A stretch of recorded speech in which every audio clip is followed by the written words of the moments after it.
The Doxa Sub 300T. The best dive watch for around $2,000 is an often posed question, with the likes of the Longines Hydra Conquest frequently suggested as the one to have.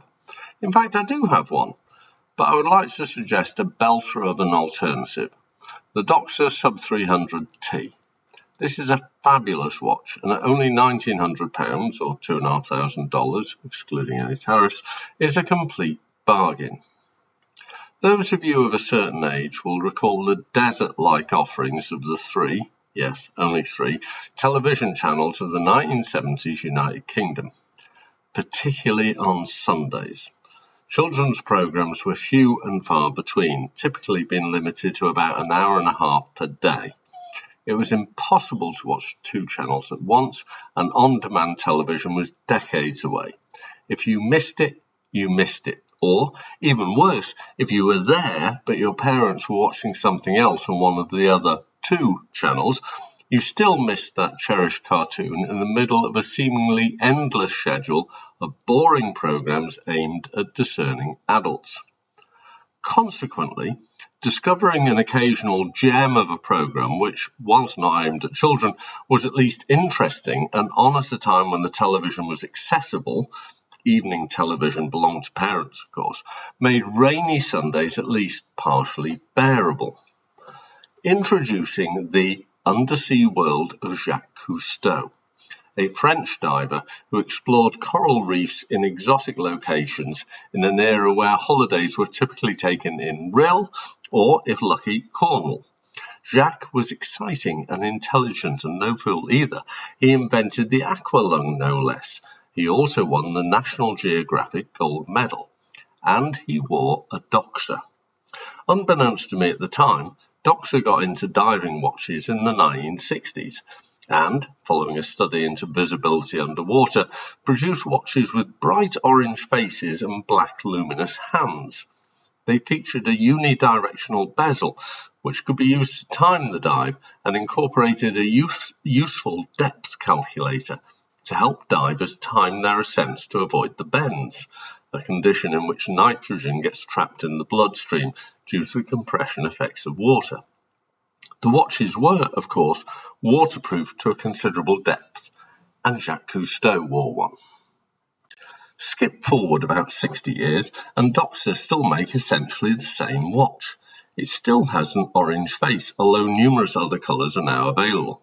No matter that the study revealing orange as the best colour for visibility underwater has since been disproven. Orange was a feature associated with Doxa, so they still do it. Incidentally, if you own an orange dive watch made by someone else, and there are lots out there, it's because they copied Doxa. Did I mention Jacques Cousteau wore one? Waterproofing, or more precisely water resistance, is obviously good.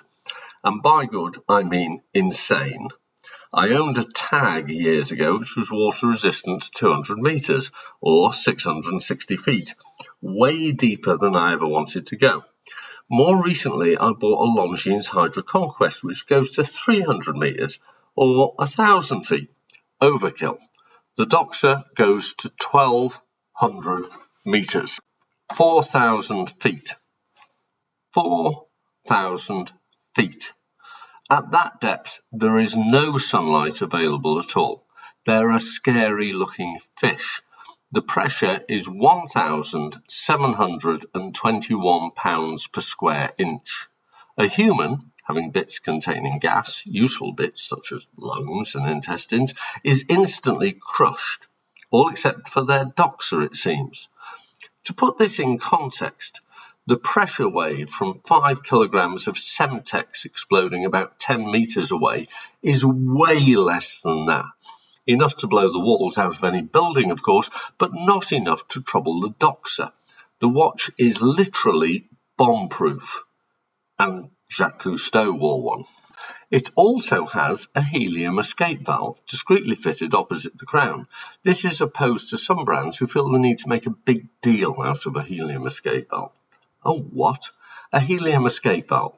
In order to avoid the potentially fatal bends, saturation divers who live and work for days or even weeks at depths which would make mere mortals such as you and I shrivel into nothing, saturation divers breathe an artificial air in which helium replaces nitrogen. In fact, the mixture is oxygen, helium and hydrogen. Helium does not dissolve in the blood, so the dangers of the bends are removed. However, the air pressure is much higher, compressed by the water pressure into the underwater accommodation in which the divers live.